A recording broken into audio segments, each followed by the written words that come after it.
How long have you been active in the search? Really active since 2006. I got started sort of 2000. It had always been in the back of my mind. I'd worked in forestry in the 90s. I'd thought about it and asked a few fallers, but it was like, wasn't a big topic of conversation, right? And nobody wants to lose their job because, you know, a giant spotted owl is now in the woods. Yeah, 2006, I took a trip down to Northern California, went on an expedition down there. It was horrible. 2 back-to-back Pineapple Express, raindrops as big as shooter marbles. So Matt said, well, listen, that was horrible. Why don't you go on a second trip? Don't worry about it, you won't have to pay. So I went on the island, and I guess I made a good impression. So Matt said, well, you want to be an investigator? So attended dozens of expeditions over the years, started doing my own in 2016 up the Harrison watershed. And yeah, relatively fruitful. Drummed up a number of visuals. Sadly, we didn't catch anything. But I mean, like I said, it's the nature of the beast. You know, the sightings are often just fleeting. Right. And I can see why people don't catch them on camera. I've been running down a logging road. I've got a camera in my hand. I see a big bull elk come out onto the road. You just stand there and gawk. Yeah. You don't want to distract with the camera because you want to take in every second of what you're seeing. So it doesn't surprise me that there aren't many photos of these things. You know, A, the sighting is fleeting, and B, you're standing there gawking, and especially for somebody who thinks these things don't exist. Yeah, they just stand there and absorb what they're seeing. Right. Yeah. And then they think about who they're going to tell. Which is often nobody. Yeah, right. If anyone, right. But just as you mentioned, how fleeting they are. I mean, I've had a gigantic bull moose run out in the road in front of me, and by the time I had a camera or phone ready, it was already in the tree line and gone. That's right. We're talking something that has, you know, a 10-foot span of its antlers. That's right. Yeah, it's a massive beast. Something that maybe could blend in a little better, I could see, might just be very difficult to even spot, let alone be able to film. So I heard a story the other day at the Sasquatch conference about an airplane that had been missing since, I believe, either the 40s or the 50s out on Vancouver Island. It was just rediscovered maybe less than a decade ago. Yeah. So it brought some closure to the families, but we're talking a large airplane that was stationary and wasn't able to be located. Shiny, that was in the trees, and then Sasquatch moves around. So what really are the chances of, you know, moving needle in a haystack? That's right. Yeah. Well, as my friend Bill Miller used to say, you could hide a dinosaur back here and nobody would know. Yeah.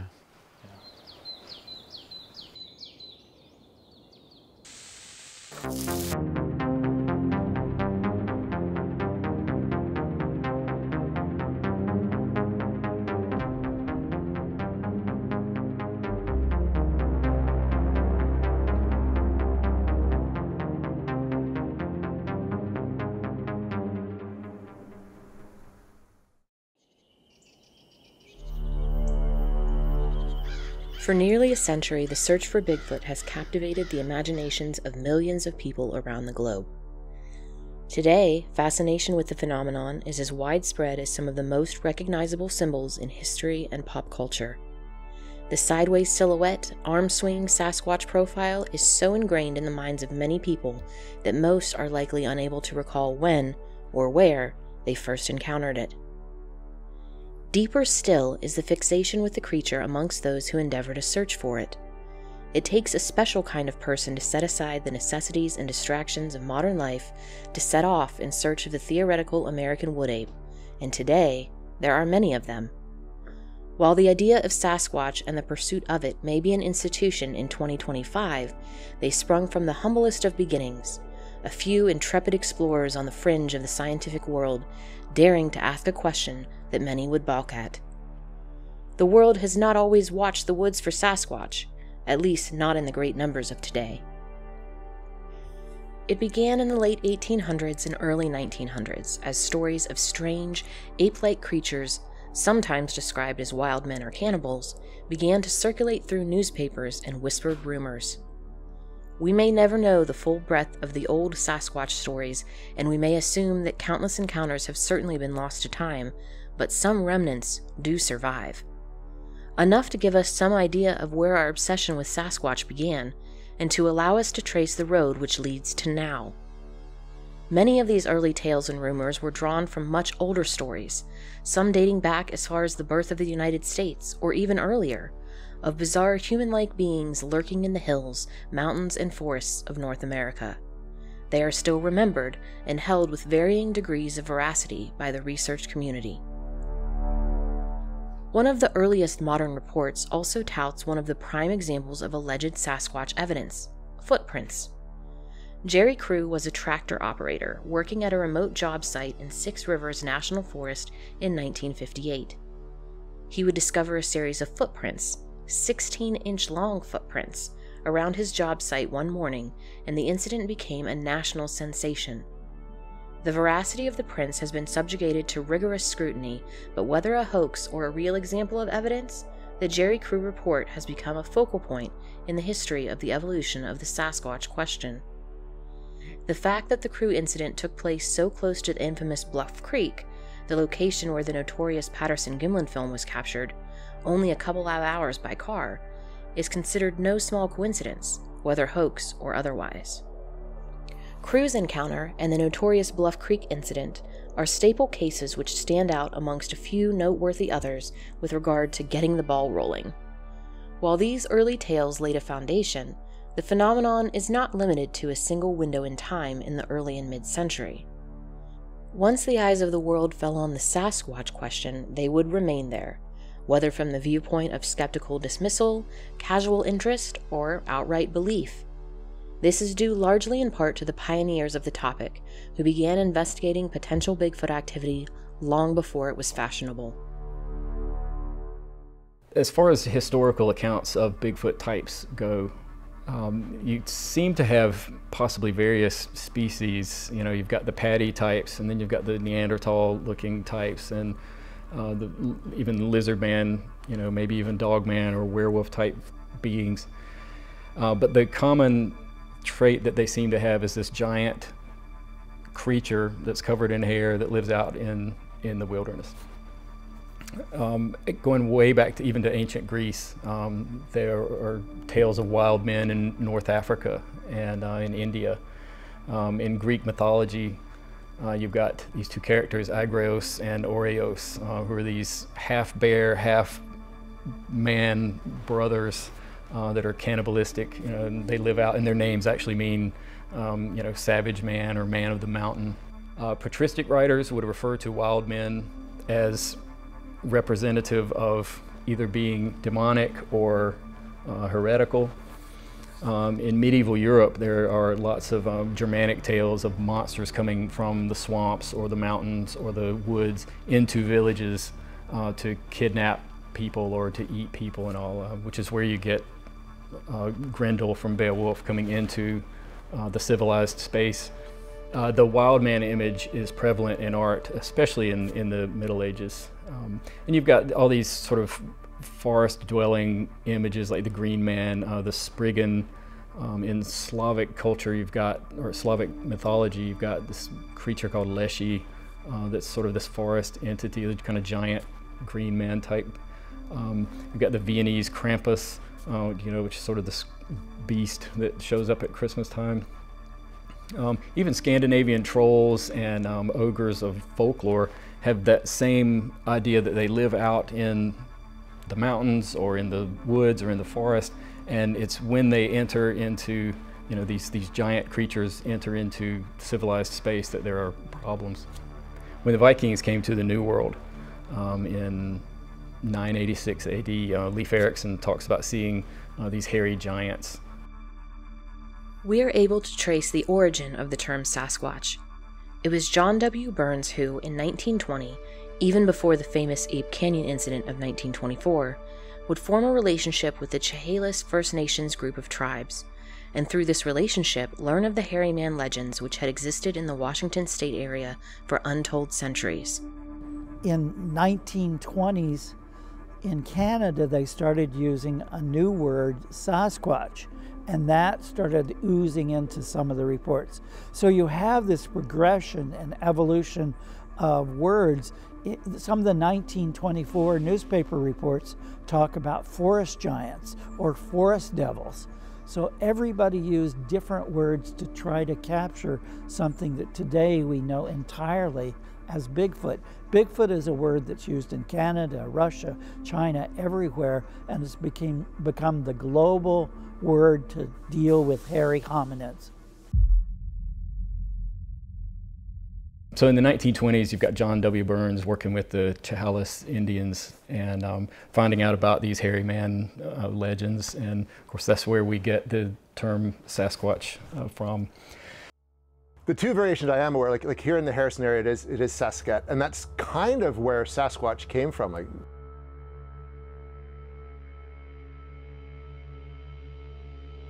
J.W. Burns, of course, was an Indian agent, and he'd spent time with the Chehalis tribe here in Harrison, and he would hear them refer to it as Sasquatch. But when he went and wrote his first article, he called it Sasquatch in Maclean's magazine. And that's kind of where the Sasquatch stuck and came from. And whereas up in the interior, it's strunatum, and I'm sure other parts, if you go to different parts of the province, they've got variations on that. It's like each tribe has its wild man legend.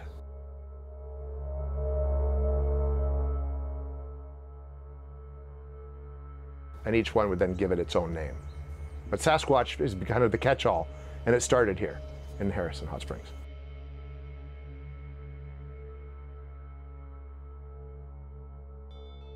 So as far as the Native American hairy man stuff, they seem to fall into two categories. One is sort of this nurturing guardian of the forest that kind of oversees the different tribes.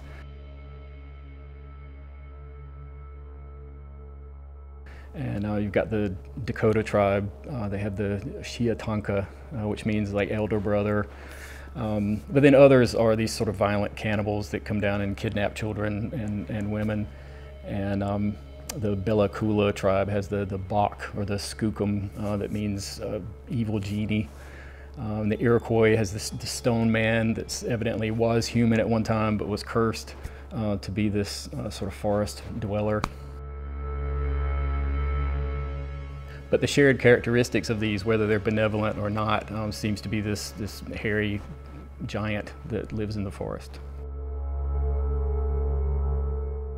The history of Bigfoot reports in newspapers going back to the 1800s has morphed over time. At first they were described largely in terms of the wild man. Before the Bigfoot word was used, newspaper reporters, eyewitnesses, everybody involved with this phenomena, including native peoples, had to use other words. Those words included things like wild man. A lot of newspaper reports from the 1920s back to the 1860s talk about wild men that seemed to almost mirror feral humans. But they were covered in hair, they were never caught, and you had situations over and over again where people would use the word wild man. Everything from the figures being described in terms of just long-haired humans, in some cases even wearing clothing, and living off almost in a hermit-like fashion, to kind of taking on different racial profile elements as well, that these days are kind of a hot button topic to talk about. In the 1860s in Africa, gorillas were all in the news, so that became a default word that some people used in the reports. But that started to change over time. Part of that, I think, had to do with the introduction of the discovery of the gorilla, and great apes started to become a feature of how these were being reported in the newspapers of the era, and that started to color the way that even the language was used. You know, much of the time the language of like a gorilla or like an ape started to replace the language of the wild man, and that was pretty easy to trace through those early reports. To the degree that in the early 1900s, almost exclusively they were being talked about in terms of a gorilla-like, or at the very least half man, half ape, where at first you had a real emphasis on the wild man, or sort of the hermit that had stayed out in the woods too long and was now going, you know, almost feral.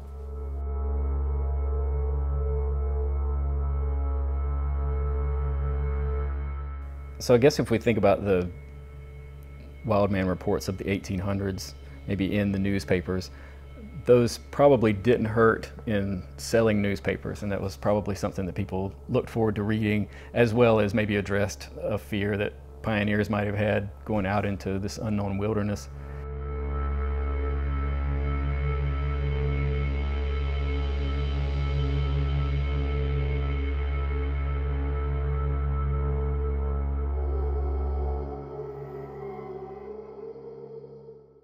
Bigfoot is really nothing new to Pennsylvania. There have been reports that apparently are associated with the Native Americans going back many, many years. And there are numerous newspaper accounts from across the state of Pennsylvania that talk about sightings of Bigfoot, and strange footprints were found throughout the state. And so it was something that was even known back so many years ago. The earliest first-hand account where I've actually interviewed a witness goes back to 1931 from Indian Head up in Fayette County. And Fayette County historically is one of those areas along the Chestnut Ridge that continues to produce many Bigfoot reports, including almost annually. So there have been a lot of reports in these general areas, and even the older reports, from what we could tell, were very similar to what people are reporting today. A lot of these creatures generally range from 6 to about 9 feet tall, even though some smaller ones have been reported. Generally sometimes very broad-shouldered, very long arms, sometimes extending down beyond the knees, almost to the ground in some cases. And many of the Bigfoot reports are in daylight. It seems that some people are of the opinion that Bigfoot is a nocturnal animal, that it's only seen at night. But actually, many of the better sightings here in Pennsylvania are occurring here in daylight. And many have been at very, very close range.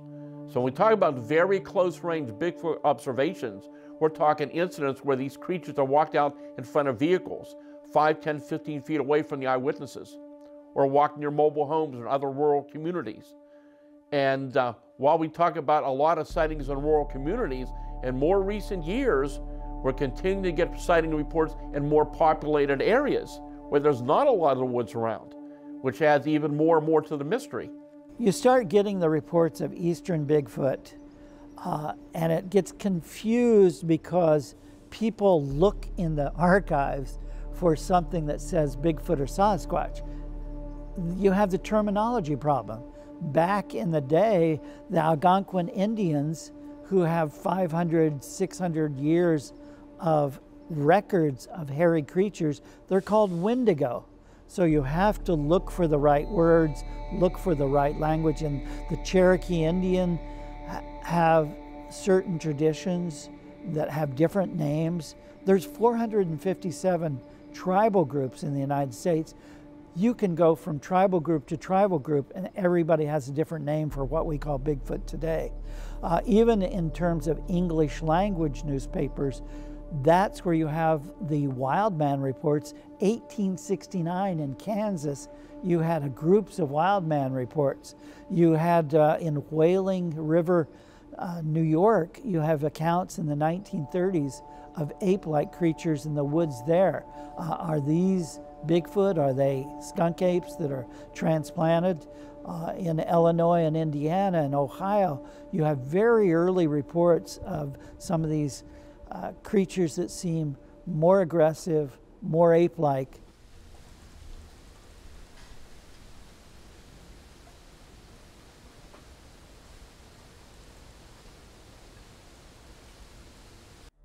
But this obsession with Sasquatch and the availability of places to discuss it did not happen overnight. Our modern-day fixation with the creature began long ago, as early stories, rumors, and native legends paved the way for the modern acknowledgement of this phenomenon we refer to as Bigfoot. We are left to a scattered tapestry of historical sightings which are still being dug up in the modern day as researchers pore over articles, historical documents, and simple one-off notes that would otherwise be lost to history. It is essential when viewing the Sasquatch phenomenon in the modern day to look through the historical lens of archival reports. To do so, however, requires a bit of footwork. Identifying the earliest Sasquatch reports is a challenge. In truth, it can be difficult to know where to begin looking. Even the newspaper articles of the 1800s and 1900s do not give us the full story. There are even older tales which predate any European presence on the North American continent, which many take as validation of the Sasquatch presence there. Even some vaunted historical figures such as Daniel Boone and Teddy Roosevelt are said to have connections to the creature. We are, despite some missing historical data, able to trace the root of the term we often use to describe these hypothetical animals. The scientists were asking for physical evidence to support the stories of the reported creature. In 1958, Gerald Crew was building a new road in a wilderness area in Northern California. For several mornings in a row, he noted there were huge, human-like footprints around his bulldozer. He obtained some plaster of Paris and made casts of them. Here now was physical evidence of something that made tracks. Some scientists say they are made by a prankster. Here is another investigator, René Dahinden. No scientist ever came out in the bush to look at the footprints which we found. No scientists ever studied these tracks. They're sitting there saying they're faked without ever having seen footprints in the area where we found them. No technical evaluation was ever made.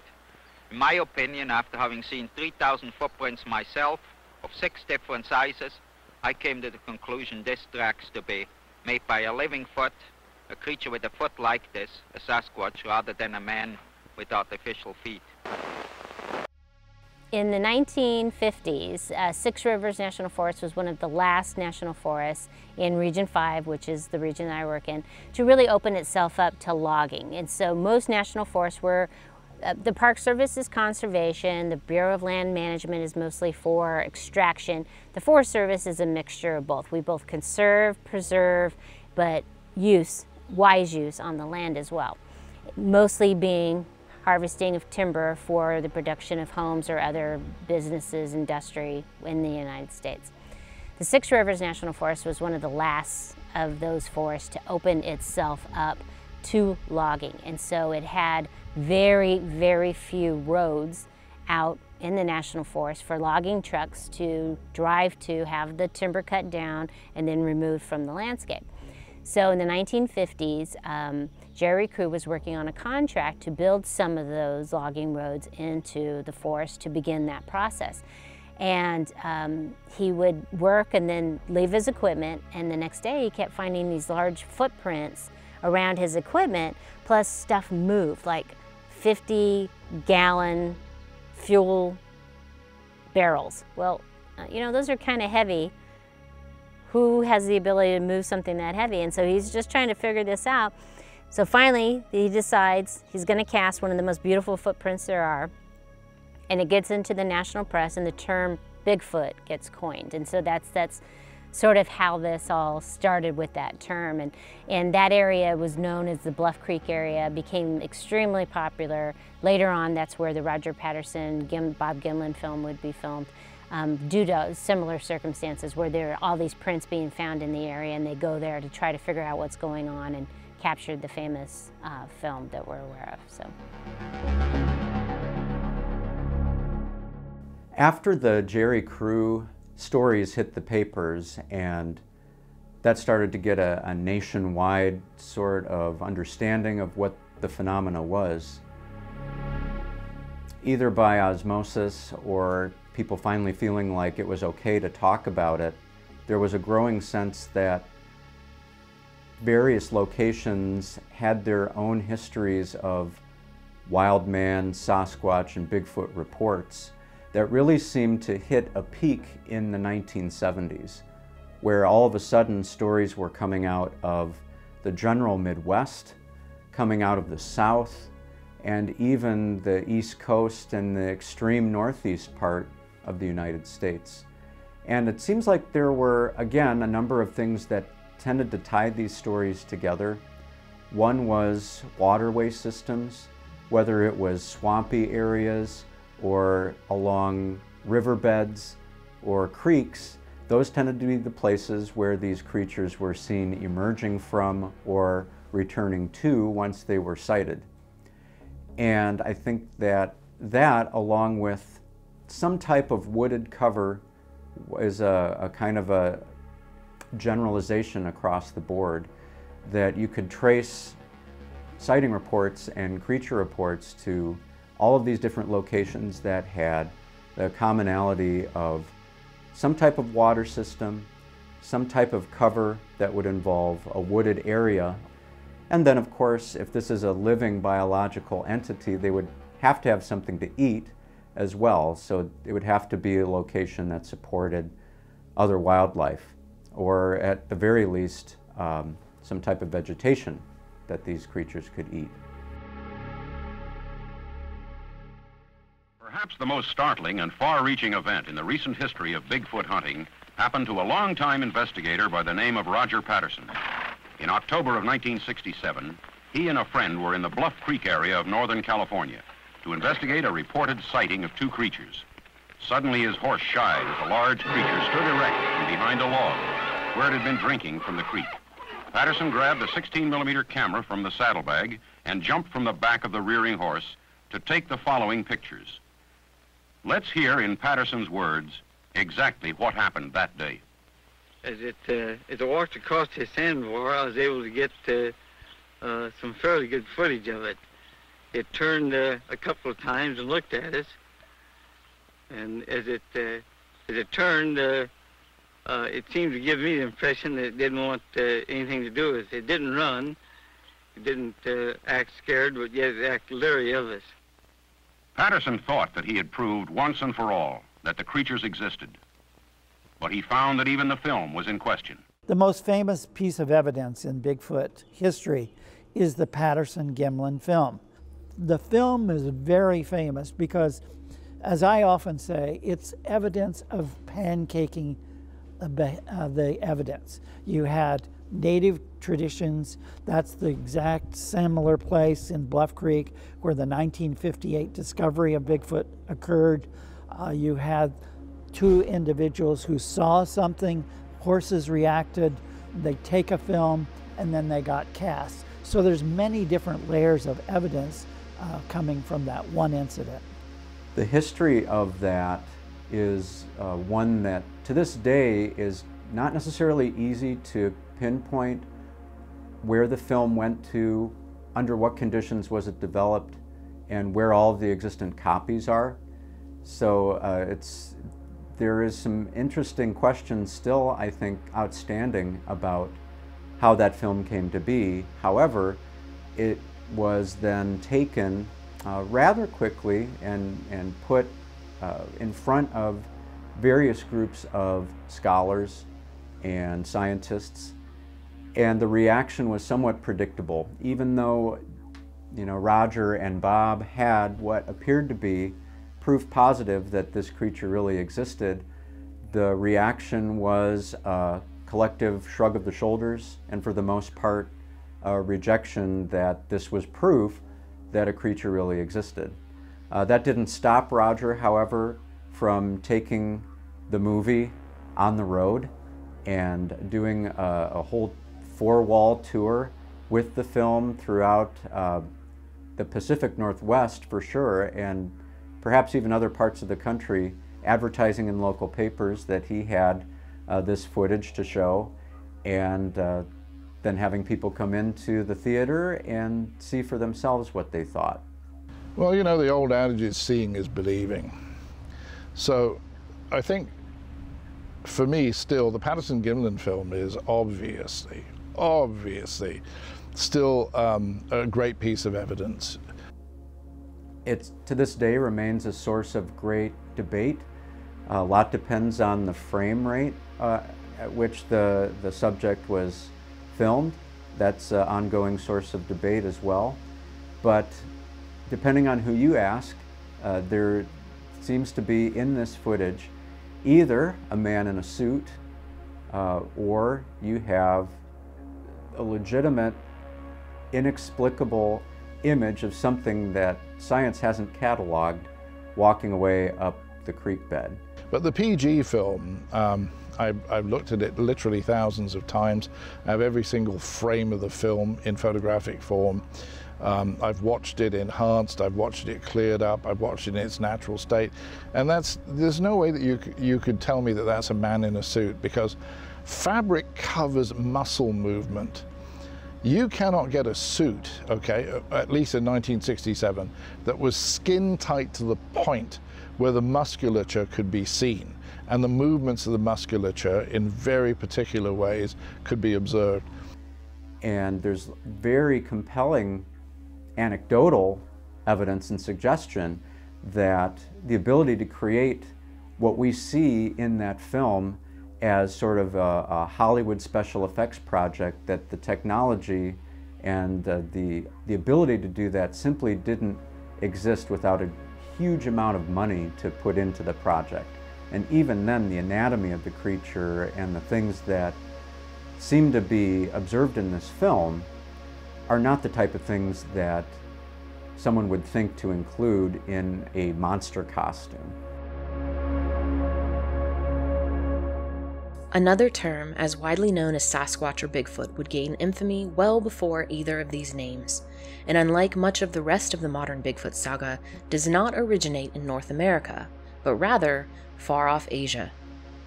As explorers set off into the Himalayan mountains in search of fame and notoriety, they also encountered stories of impossible, unknown creatures, which struck fear into the hearts of native inhabitants. Explorers such as Sir Edmund Hillary and Eric Shipton would return from the Himalayas with frightening tales of upright creatures, leaving long tracks of footprints in the snow and howling into the wintry nights. The Yeti, or the abominable snowman, would attract the attention not only of the average newspaper reader, but also of the very wealthy and well-connected.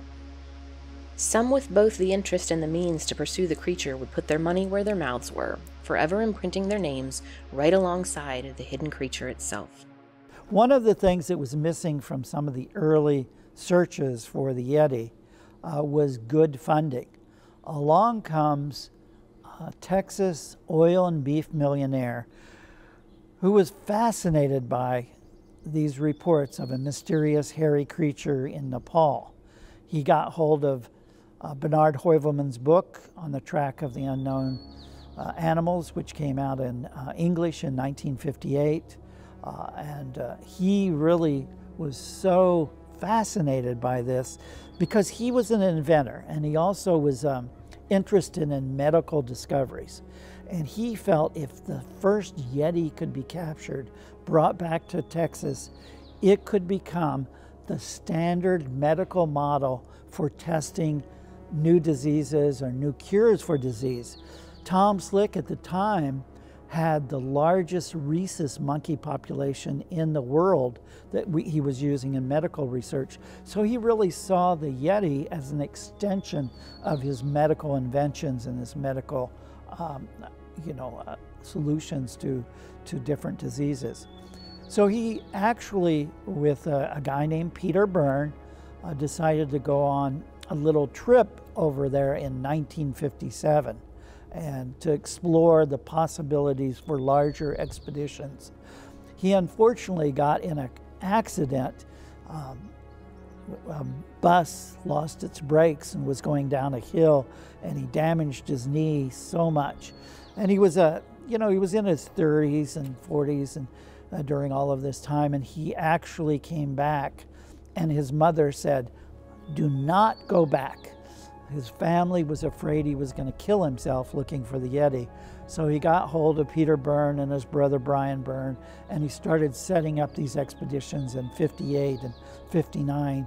And then Tom Slick saw that it would be a lot easier if he could conduct these research and these expeditions in the Americas. So he transferred the whole operation over to California and British Columbia in the beginning of the 60s. Then, unfortunately, he died in a plane crash. The funding stopped. In the years that followed the spread of these and many, many other early fantastical rumors, a core group of early researchers took to the forests and hills in pursuit of these legendary creatures. Before the days of thermal imaging, drones, and DNA analysis, a dedicated corps of enthusiastic Sasquatch hunters set off into the wilderness in search of the American wood ape. There are many names one can attribute as being the sort of founding fathers of the Bigfoot search. Among them are those often and affectionately referred to as the Four Horsemen, early figures in the research community who paved new roads, establishing the groundwork for the modern search for Sasquatch. They were often at odds with one another, and their history is a colorful and interesting tale of overlapping research and contrasting viewpoints. It can be argued that they swung some of the first blows in tearing down the wall which separated the search for Sasquatch from any real scientific legitimacy, and many now follow in their footsteps, striving to preserve and continue their legacy. Peter Byrne. Raised on stories of the Himalayan Yeti, the British Royal Air Force veteran would embark on his own searches for the so-called abominable snowman, becoming nearly synonymous with the idea of Sasquatch. Later, he would join forces with millionaire industrialist Tom Slick, who would finance much of Byrne's research as he searched for Sasquatch in the Pacific Northwest. He and Tom Slick both are considered by many to be legendary figures. Probably one of the more interesting characters of that is Peter Byrne. He was a big game hunter from Nepal and had quite the stellar reputation. He was also hired by Tom Slick to do some Yeti research, but Tom wanted him to come out here to California and also do research on this Bigfoot. He headed up the expedition for Tom Slick and then Tom Page, first in Nepal and then for Page and Slick over in the Americas. And Peter was an amazing raconteur and true adventurer and an actual hunting guide and true tracker hunter. People tended to dismiss him, especially when I came in first into the field and they were, oh, Peter's full of tall tales, or he's this bigger than life character and you're not sure about him. But you know what? I've spent time in Nepal with him actually hunting tigers for our cameras on the ground and being charged 3 times going out on elephants. Peter was 86 when he rode elephants every day for a month with us. Okay, so he is the real deal. He is tough as nails, and everything that he told me he did, he did. Peter Byrne, being one of the Four Horsemen, I think his importance stems from the fact that he was out there leading the charge. You know, he very much had that persona of the wilderness hunter. And I think that was a huge feature of the late 50s and early 60s Bigfoot hunt, was people very much wanted to believe that there was a frontier yet to explore. And Peter Byrne embodied that search, going out there, being the hunter, being the tracker, and nothing was going to stand in the way of him ultimately proving that this is just a creature that's out there that's yet to be discovered, and together we're going to go find the thing. You know, Byrne, I think, also goes maybe more uncredited than he should be at being someone who was interested in creating a database of knowledge. And he at least had headquarters in Oregon and was able to send people out, mostly himself, but to send researchers out to try and gather reports and establish that pool of information. Peter Byrne, hey, a guy raised more money for Bigfoot early on than anybody else. $3 million, I think, by the early 90s he'd raised, mid-90s or something like that. He ran the Mount Hood research project for a long time. You know, he was very credible as a researcher. He didn't believe in any airy-fairy ideas about Bigfoot. He really believed in tracking a flesh and blood creature on the ground in the woods, and he had a lot of theories about how creatures hide and such, which we featured in Sasquatch Odyssey. John Green. A Canadian researcher and author, Green would receive thousands of Sasquatch reports during his career. He penned numerous books on the Bigfoot topic, many of which are highly sought after by book collectors and Sasquatch hunters to this day.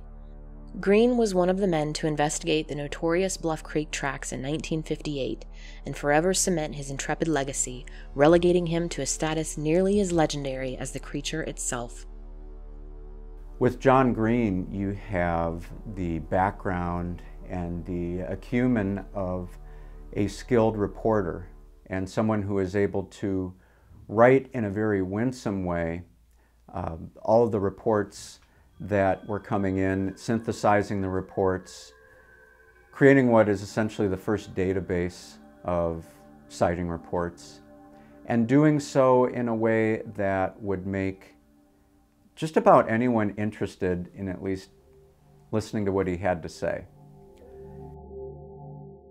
John Green was very much he was a newspaper man, and he wanted just the facts. He wanted, when sightings happen, go there, investigate it, just write down the facts, and he started a database. He was one of the first people that ever published anything. And most people, their introduction to Bigfoot is John Green's initial books from Washington, Oregon, British Columbia. He sort of solidified Sasquatch research. He treated it seriously like a journalist would. I was an investigative journalist for 10 years, a crime reporter.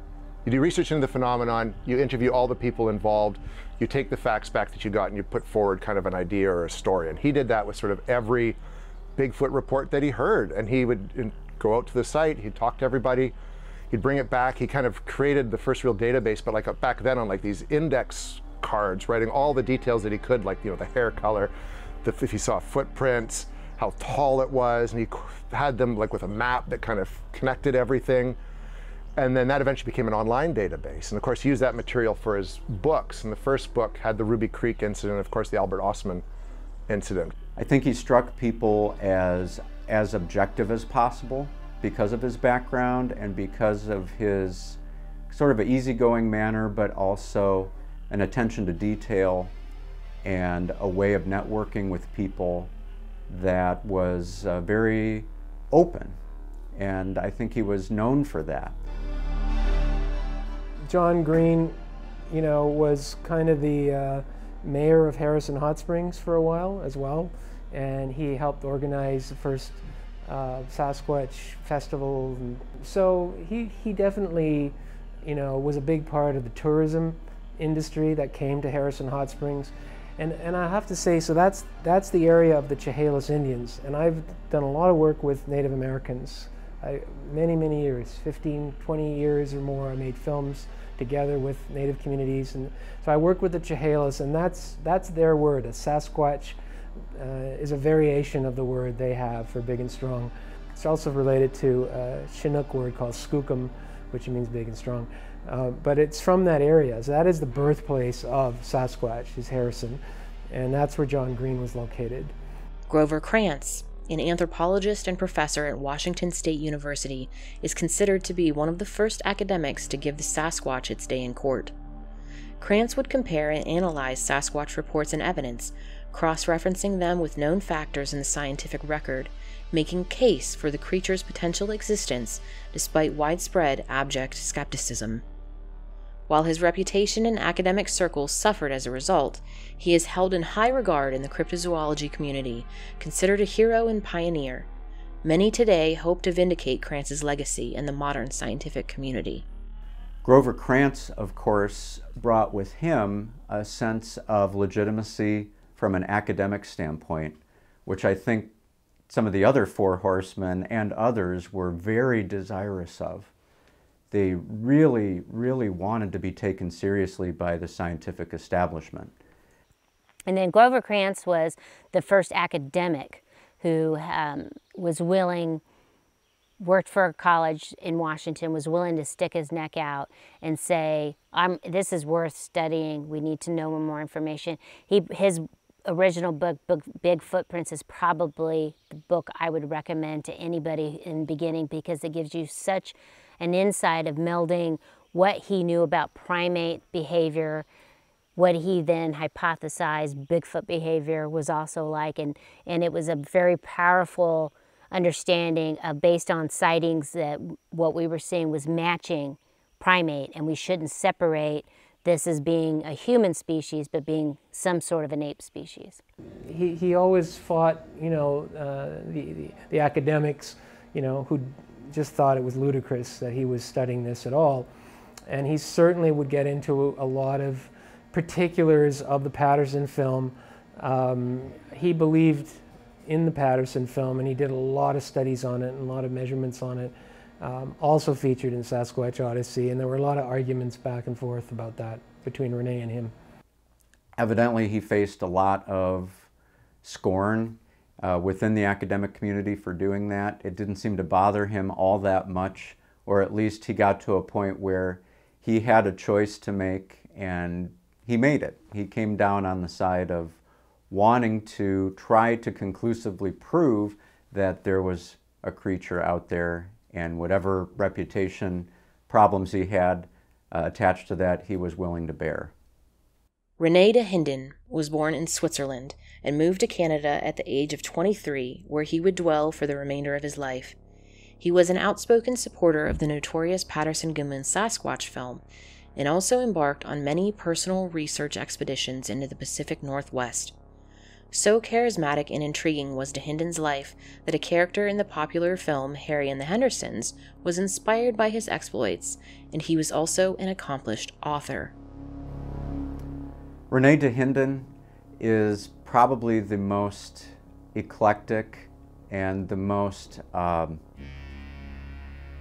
don't want to say he had the most polished persona, because I don't think it was a persona. I think it was just him being Rene de Hinden, that he had one goal in mind, and that was to find the answer, to find the creature itself. And if he had to befriend these other researchers in order to do that, that was fine, but not necessary. And it almost always ended up in some relationship being broken or some bridge being burned. But not to mention the fact that there was a personal toll that the search for Bigfoot took in Rene de Hinden's family life. And in every interview that he ever gave, it seemed like that was an acceptable loss for him, which I think is hard for most people to understand. And kind of the image that we have of de Hinden is out there in the wilderness, in a camper or a tent by himself, basically losing everything else in order to try and be in the right position to find an answer to this search and to find a creature once and for all. And whether or not he had to attach himself to a legitimate researcher, if he had to attach himself to someone like Ivan Marks, who had a very checkered reputation as far as making films and finding evidence is concerned, he was willing to do that if he was at the forefront of being the one to finally solve the mystery. And so he, there's footage that exists, there's interviews that exist of him confronting whoever he thought was doing things foolishly, or which usually meant in his case wasn't doing things the way he thought they should be done, but just almost without question is one of the most singular personalities in the Bigfoot search among the early wave of researchers, and certainly even among the Four Horsemen. Okay, so Rene de Hinden, crazy, kooky, funny. He had some of the best comebacks of all time, snappy one-liners. He was, everybody liked to be with him because he was a storyteller, but he also had a very serious research side of him, and he was quite possessive of the rights that he had to the Patterson film. The still rights is what he owned, and so there was a businessman side to him as well. Rene de Hinden was kind of the non-scientific, grumpy, wanted to do it his way kind of personality. Rene de Hinden, who was from Switzerland, moved over in the 50s to British Columbia, was initially a very good friend of John Green. Rene and John Green were partners at one time and very close. They had a bit of a falling out when I met them. And it's, I'm not sure why, all the politics of it, but there were a lot of politics involved, and maybe it had to do with the rights to the Patterson stills. I mean, who really knows? But I know that they didn't get along. And then Grover Krantz And Renee didn't get along because Renee thought most of the scientific stuff was blown out of proportion, and you know, he hadn't done the field work that Renee had done. He hadn't lived in tents out in the forest, and it was all academic and in his mind. The relationship between all of them was tenuous. John Green said that how could all of these egos fit in one room? And they all had to have enormous egos to keep on the hunt, to really have all those distractors and skeptics, you know, at bay all the time. So John Green and Renee DeHinden were very close for a long time, and then Renee, who became a very crusty sort of individual, kind of pushed John away. Peter Byrne and John Green never liked each other. Green said some pretty intriguing things about Peter Byrne stealing some of his photographs and presenting evidence that was maybe based upon Byrne's need to keep the funders happy. And then Grover Krantz got angry at all of them. Renee DeHinden very famously criticized Grover Krantz for being, you know, a stick in the mud and all of this. And of course, Grover Krantz would say some incredible things about him being almost near God, you know, and his view of the world, that his view was the only right view. But they all felt that at one time or another. And they worked together, and they didn't work together. They've appeared at conferences together and haven't sometimes. So now it's 2018. 3 of them are dead, and Peter Byrne is outliving everyone. And those that outlive all of the emperors get to write the history. And it's kind of intriguing to watch what's going on. Sadly, none of the 4 horsemen remain with us today. John Green passed away in 2016, Grover Krantz in 2002, and Renee DeHinden in 2001. Peter Byrne, the longest surviving member of the exclusive and venerated club, passed away in 2023. Their writings, lectures, and the thousands of reports they leave behind provide a starting point for many millennial Bigfoot researchers. The old guard of the Bigfoot world may have left us, but the standards they set, the roads they paved, and the legacy they leave behind endures, perhaps now more noticeably than ever.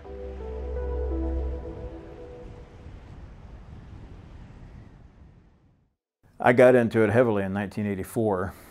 What got me into it was the fact that I had picked up John Green's book, Sasquatch, the Apes Among Us, at the Dover Library. And I had read it cover to cover, and I thought, just on a whim, I'll try and give him a call, see if I can get a hold of him, you know, because a lot of publishers, authors of books, it's a real hard thing to get a hold of him. I called information, got his phone number, talked to him for an hour and a half, and I never really knew there was other people that believed in Bigfoot besides me, you know, here and there, but it wasn't something that I naturally just would bring up randomly, you know. So when I was an archaeologist on the Sequoia National Forest, very young in my career, the Thule Indian Reservation tribe took me in very much as a, oh, here's somebody who's not tribal who believes in Bigfoot, and they conveyed to me a lot of their traditional stories and beliefs, and you know, and how to kind of go about talking to Native people. But I didn't really search that out because I thought I was an enigma, and that the Thule River Indian Reservation was an enigma, and the fact that they had these hairy man pictographs was an enigma. And I moved into my new position, which I'm still in 20 years later, and I discovered the internet. And on the internet, I discovered the Bigfoot Field Researchers Organization, and that there were other people that were grouped to study sightings that were coming in, and I was like, wow. And so I contacted them. I was immediately asked to join, and already in their ranks was John Green, Grover Krantz, Jeff Meldrum, a whole host of people. And so Grover Krantz contacted me through that process, and he was just very good on his advice. He's kind of a curmudgeon in the sense of, you don't know what you're getting yourself into kind of thing, Kathy. I hope you're happy where you are in your career, because you're never going to go anywhere further if you tell people you're a Bigfooter. In the years that followed the spread of these and many other early rumors, a core group of early researchers took to the forests and hills in pursuit of these legendary creatures. Since the early days, thousands of eyewitness reports, with more popping up all the time, roll in every year via reporting and tracking organizations, online comments, interview testimonials, and more. As the legacy of the Four Horsemen and their contemporaries became cemented within the Sasquatch field and spread beyond it, more and more people would deign to take up the mantle. People from far-flung parts of the world who would likely never have heard of John Green, Renee DeHinden, Grover Krantz, and Peter Byrne were it not for the grand unifying factor which tied them all together: Bigfoot. Those who would come later, who continued the search in the years to follow, further pushed the bounds of what had, up until that point, been thought of as a phenomenon limited to the Pacific Northwest and a few other notable places such as the Himalayas.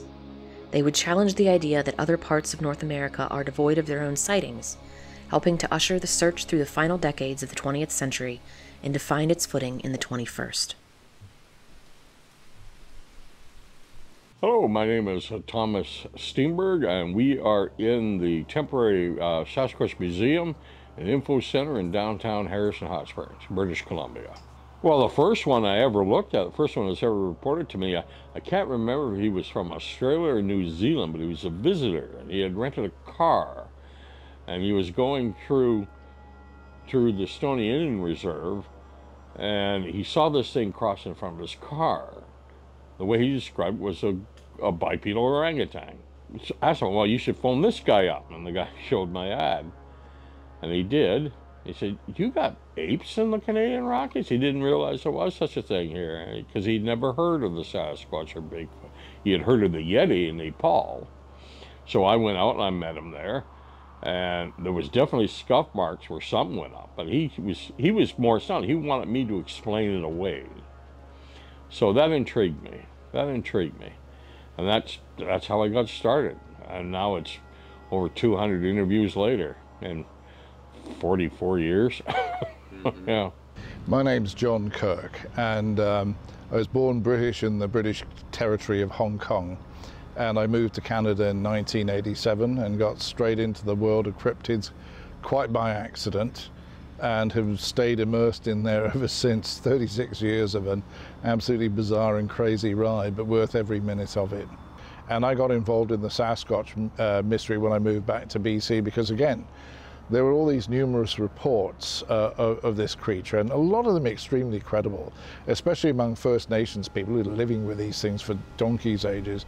And it behooved us to investigate this animal as well and find out more about it. So I took my first trip out to Harrison Hot Springs in 1987. You can just feel the presence of this animal there, or humanoid, hominid, whatever you want to call it, bipedal, hairy human in some people's minds. But Sasquatch is what fires up this region. This is what it's all about. And if you were to talk to anybody about a preference between Sasquatch and Ogopogo in BC, more people know about what the hell Sasquatch does than they do Ogopogo. I started in the field investigating Bigfoot, UFOs, cryptid reports back in 1965. And I was already aware of the alleged Bigfoot sightings here in Pennsylvania from the historical records. I had heard reports that people had seen these things, but I began to investigate some sightings in the late 1960s. During that time period, we were receiving reports from down around the small communities down around Hermione, West Newton, Lober, here in Westmoreland County. And back then they had what they called the Lober monster. And people reporting this 7, 8 foot tall, hairy creature with long arms. Some people reported that it had white hair, that we on occasion did receive reports of these creatures with shaggy white hair. And they were finding large tracks down there. And that was some of the early reports that I was hearing.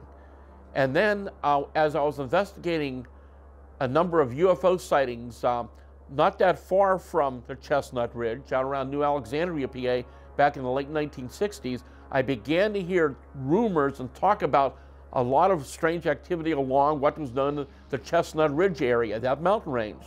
And that's when I began to look into those reports. And apparently for years and years, there have been many, many Bigfoot accounts all along the Chestnut Ridge, especially along the dairy side of the ridge here in Westmoreland County. So in August of '84, a local article, Newcomerstown News article, appeared about unusual creatures being seen in the Newcomerstown area. They were a large bird, They were a large cat, like a mountain lion. And then they were a 7 to 8 foot tall, hair-covered, upright, walking, bipedal, human-like creature just outside of town. And I thought, what a coincidence. You know, this comes out in August of '84, late August. I read the book in July of '84. So I went to the news office and talked to the people up there that I knew. And by luck, I was able to talk to all 3 of the eyewitnesses who claimed to have seen it earlier that year, and went to the exact location just on the south side of the Tuscarawas River, which runs along the border of New Cumberstown, and was able to talk to the boys who claimed to have seen it. And I talked to them individually and I talked to them as a group. And upon leaving them, after I had talked to them, I was convinced that they were convinced that they had seen something. And one of the boys' fathers, he went to the area within a few days of when they had claimed to have seen it, which was in March of '84. And they said it was standing beside a tree.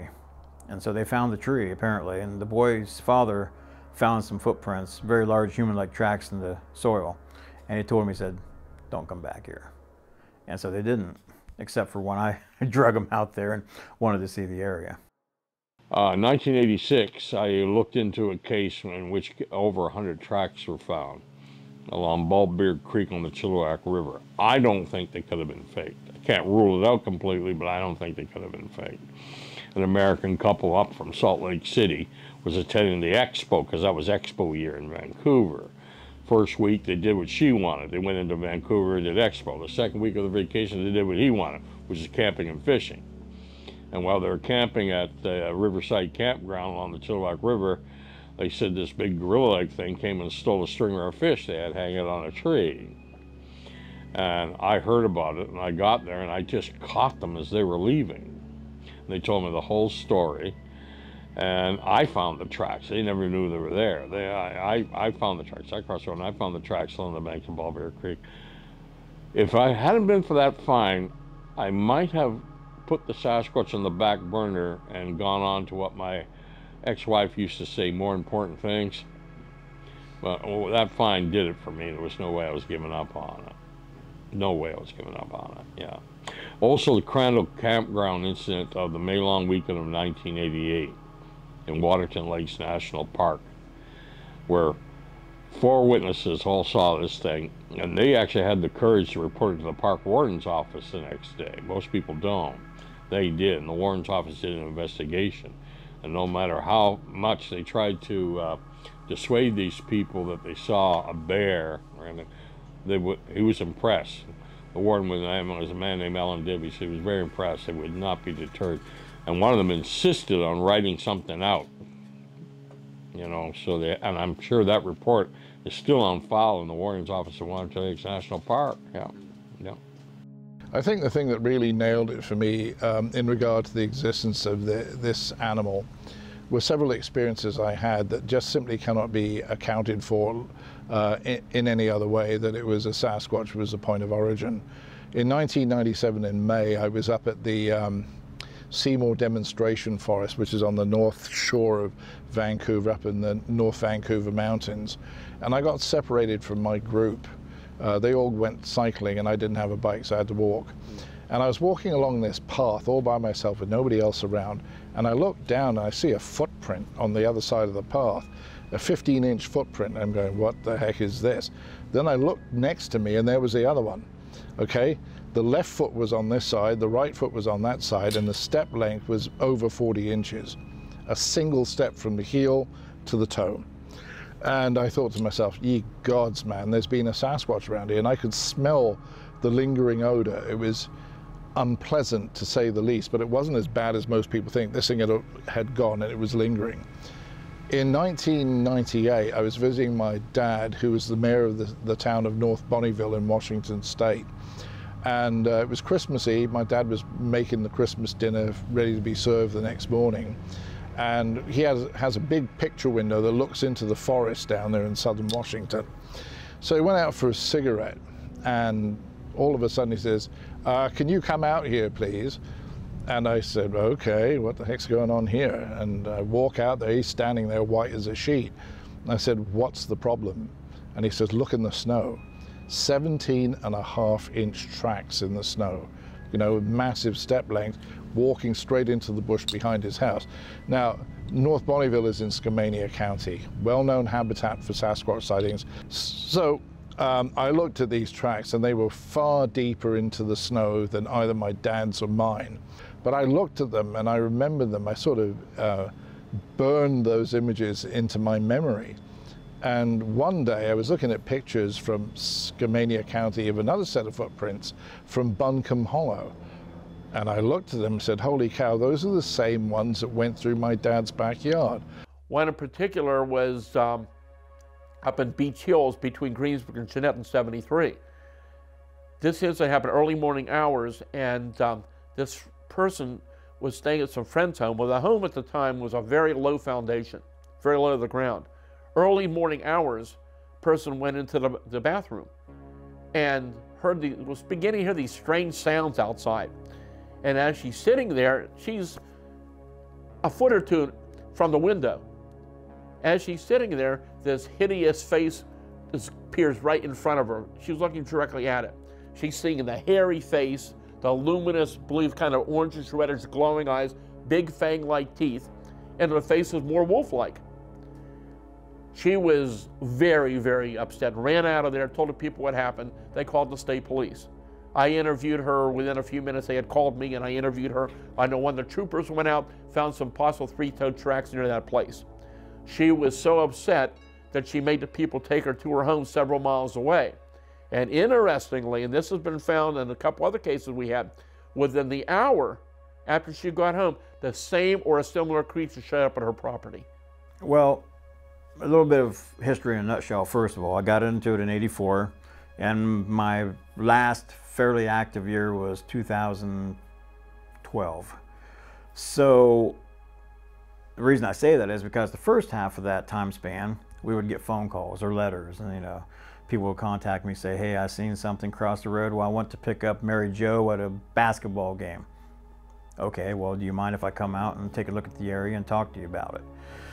Later, in the late 1990s and into the 2000s, we would probably get, more often than not, emails or submission form reports, or people coming to my meeting that I held on a regular basis and telling us about what they had seen.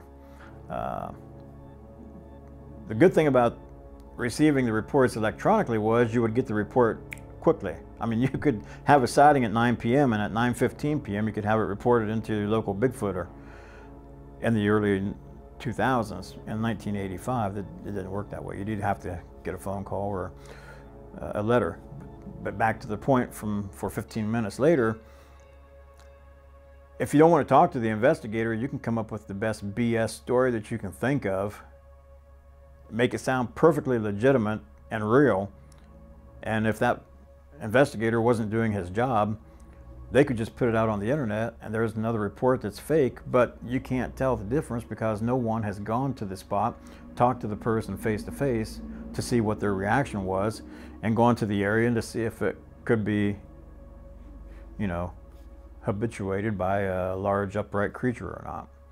So I think we have a good thing as far as being able to almost instantly communicate as far as what's happening out there, but it's a bad thing because if people won't, I made it a habit after a while that if they didn't want to talk to you, if they wouldn't give you a phone number, if they wouldn't meet you, I'd throw the report out.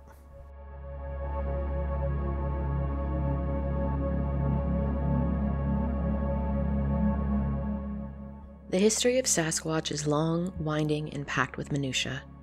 After all of this, the pursuit of Bigfoot has defined careers, impacted lives, and changed the way the Earth is viewed for millions of people.